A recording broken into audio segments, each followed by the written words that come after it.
সব বন্ধুদের বলছি, যারা এখনো পর্যন্ত সর্ষে পটল বানাওনি একবার বাড়িতে বানিয়ে নেবে, খেতে অনেকটাই ভালো লাগবে। আজকে বানাবো সর্ষে পটল। আর সর্ষে পটল বানানোর জন্য আমি এখানে পটল নিয়েছি, একটা আলুও নিয়েছি। এখন আমি আলু আর পটলটা কেটে নেব।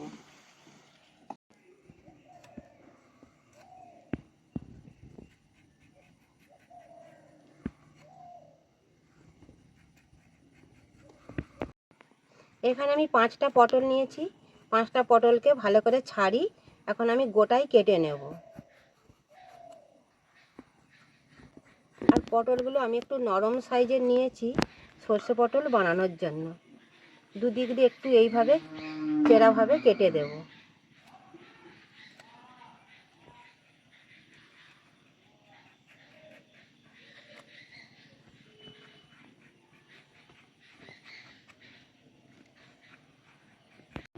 পটলের দুদিক এইভাবে চেরা করে কেটে নিয়েছি। মশলা তেল ঝাল ভালো ঢুকবে, খেতেও অনেকটা ভালো লাগবে। সব পটলগুলো আমি কেটে নিয়েছি এইভাবে। আর একটা আছে, এটাও আমি কেটে নেব।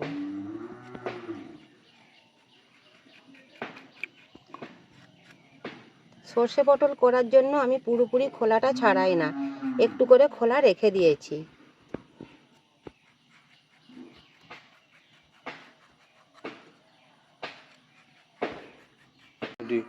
সর্ষে পটলের আলু পটল কেটে নিয়েছি, এবার আমি আলু পটল ধুয়ে নেব।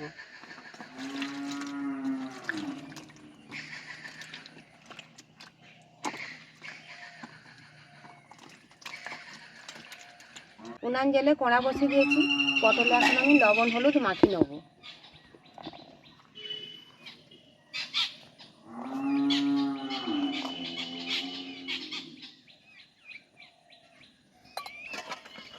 ভালো করে লবণ হলুদ দিয়ে পটলটা মাখিয়ে নেব।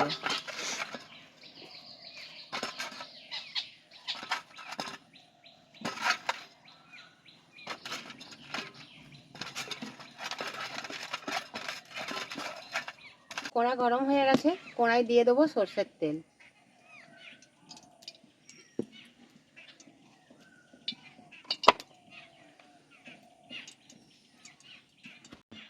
তেল গরম হয়ে গেছে, এবার আমি পটলগুলো ভেজে নেব।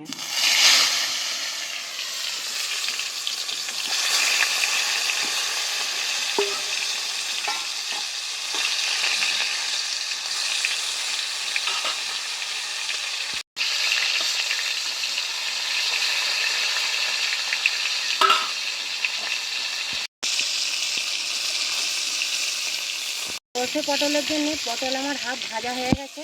আমি আর একটু ভালো করে ভেজে নেব পটলগুলো। পটল আমি ভালো করে ভেজে নিয়েছি, এবার আমি ভাজা পটলগুলো তুলে নেব।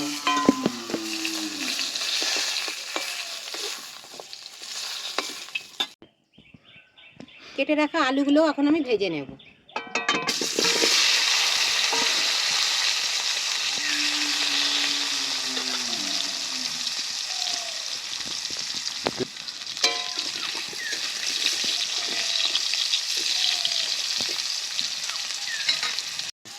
আলু ভাজার জন্য দিয়ে দেবো অল্প করে লবণ হলুদ।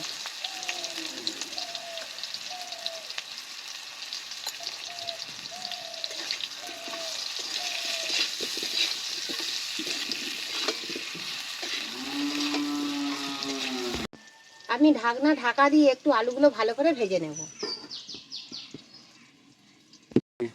আলু ভালো করে ভেজে নিয়েছি, এখন আমি আলু ভাজাগুলো তুলে নেব। আলু ভাজার তেল কড়াতে আছে, এই তেলের মধ্যেই দিয়ে দেবো গোটা তেজপাতা, গোটা শুকনো লঙ্কা, ফোড়নে দেবো 5 ফোড়ন। তেজপাতা লঙ্কা ফোড়ন আমি ভালো করে ভেজে নিয়েছি, এবার আমি বেটে রাখা মশলাটা দিয়ে দেবো। এখানে নিয়েছি পেঁয়াজ টমেটো একসাথে বেটে নিয়েছি। এই বেটে রাখা মশলাটা তেলের ওপরে ভালো করে ভেজে নেব।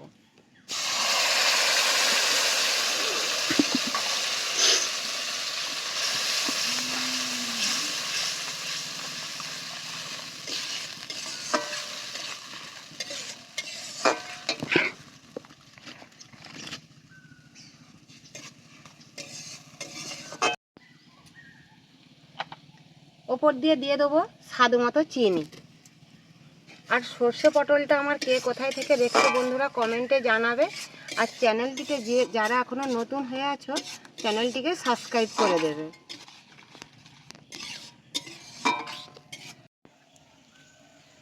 পেঁয়াজ টমেটো ভালো করে কষে নিয়েছি, দিয়ে দেবো লঙ্কা হলুদ গুঁড়ো,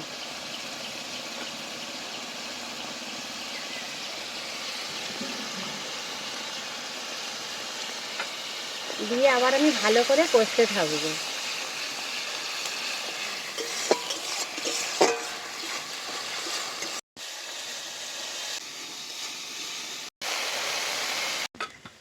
সব মশলা ভালো করে কষে নিয়েছি। সর্ষে পটল করার জন্য এখানে সর্ষে বেটে নিয়েছি, সর্ষেটা দিয়ে ভালো করে আমি মশলাটা কষে নেব।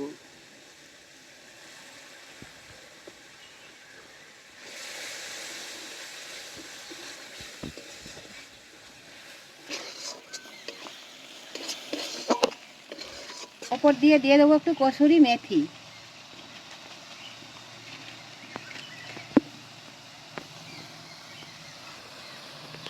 এবার আমি মশলা ধোয়া জলটা দিয়ে ভালো করে মশলাটা কষে নেব।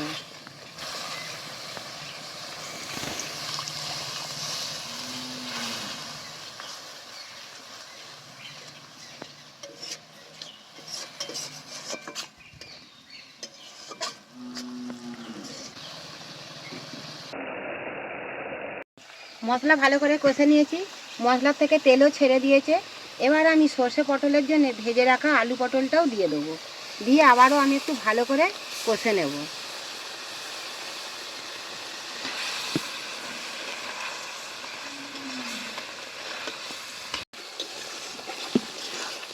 আলু পটল ভাজাতে লবণ দেওয়া ছিল, এখন আমি স্বাদ মতো অল্প করে লবণ দিয়ে দেবো।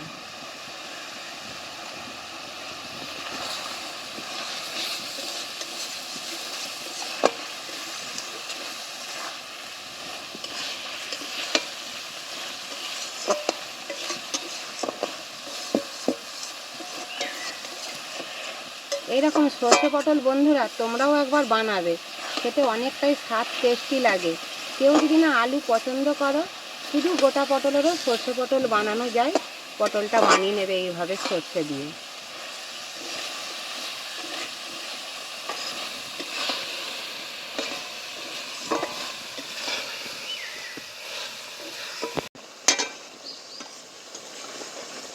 আলু পটল মশলা আমি একসাথে ভালো করে কষে নিয়েছি।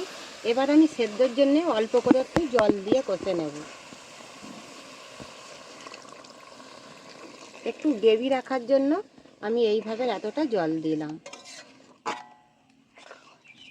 পটল শুকনো শুকনো খেতে ভালো লাগে না, একটু গ্রেভি রাখতে হবে। গ্রেভি রাখার জন্য আমি এইভাবে জলটা দিয়েছি, এতেই সেদ্ধ হয়ে যাবে আর আমার গ্রেভিটাও থেকে যাবে। আমার সব বন্ধুদের বলবো, যারা এখনো পর্যন্ত সর্ষে পটল বানাওনি, একবার তোমরাও এইভাবে সর্ষে পটল বাড়িতে বানিয়ে নেবে। খেতে অনেকটাই স্বাদ টেস্টি লাগে। উপর দিয়ে দেবো কটা কাঁচা লঙ্কা চেরা, দিয়ে আমি ভালো করে ঢাকনা দিয়ে ঢাকা দিয়ে দেবো, দিয়ে ভালো করে সব কিছু সেদ্ধ করে নেব। এবার আমি ঢাকনা খুলে দেখে নেব যে আমার সর্ষে পটল ঠিকঠাকভাবে সব কিছু সেদ্ধ হয়েছে কিনা।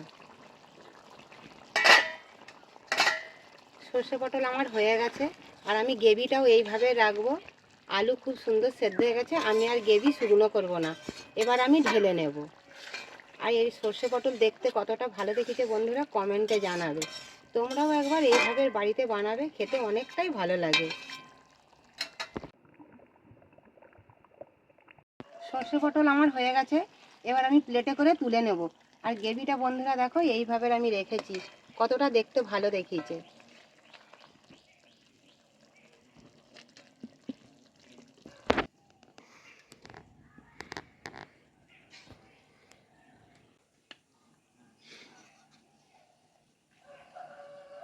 সর্ষে পটল আমার কেমন হয়েছে বন্ধুরা কমেন্টে জানাবে।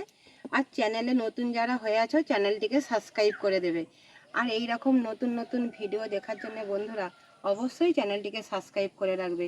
আর প্রথম থেকে শেষ পর্যন্ত আমার ভিডিও দেখার জন্য সব বন্ধুদের অনেক অনেক ধন্যবাদ। এইভাবেই পাশে থাকবে।